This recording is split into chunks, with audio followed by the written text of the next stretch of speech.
मैंने एक नया फ़ोल्डर बना लिया है जिसके अंदर index.html है। इसको अगर मैं सबलाइम टेक्स्ट में खोलता हूँ तो ये एक एकदम खाली फाइल है।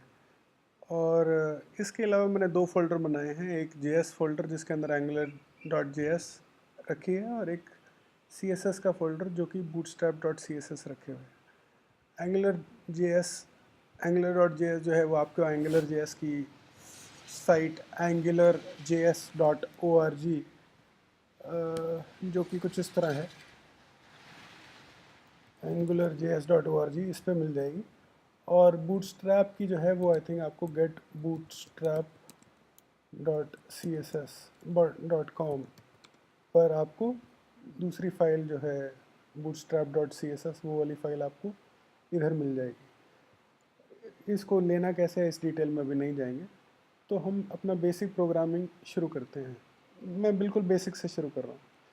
तो इस फाइल में हम थोड़ा थोड़ा कुछ लिखना शुरू करते हैं।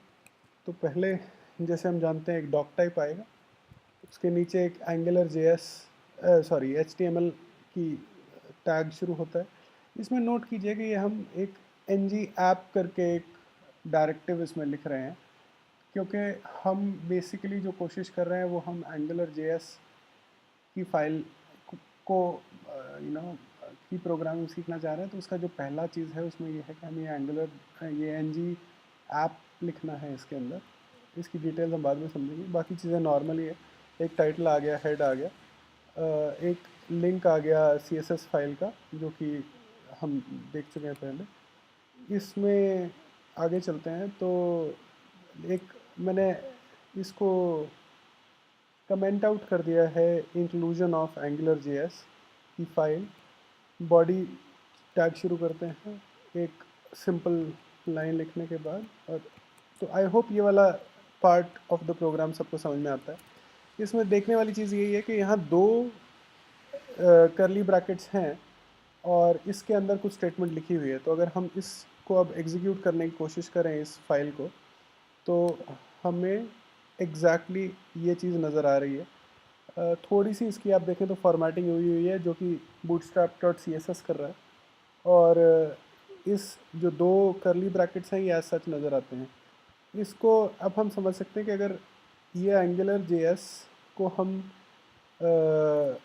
इसको अंदर फाइल को इंक्लूड कर देते हैं तो अब थोड़ी सी चीज़ें चेंज हो जानी चाहिए इसके अंदर। अब अगर हम एग्जीक्यूट करते हैं तो मैं इसको एक दोबारा से एक और जगह पे एग्जीक्यूट कर देता हूँ, तो हम देख रहे हैं कि ये नथिंग हियर येट आने लग गया। तो जो ये आपकी स्टेटमेंट थी ये कुछ इस तरह से कि ये एक स्ट्रिंग और ये एक और स्ट्रिंग, इन दोनों स्ट्रिंग्स को कंपाइल कर दिया गया, ऐड कर दिया गया। तो इसको ये देखा जा सकता है कि यहाँ पर जो काम हुआ उसमें आपके पास एक तरह से एक स्ट्रिंग्स की एडिशन को एग्जीक्यूट कर दिया गया। तो इसको हम ये समझ सकते हैं कि जो हमारे पास अगर जब हम एंगुलर एक HTML टैग के अंदर ng ऐप लिख दें और angular.js की फाइल इंक्लूड कर दें, तो फिर हम जो भी चीज़ें करली ब्रैकेट्स के अंदर लिखेंगे वो एग्जीक्यूट हो जाती हैं।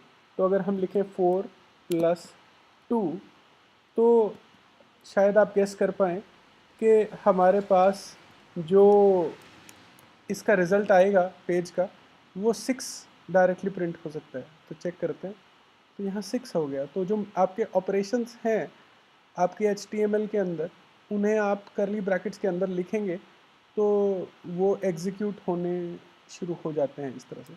बिल्कुल बेसिक लेवल पर अभी हम थे। This is introduction to AngularJS। Thank you for watching.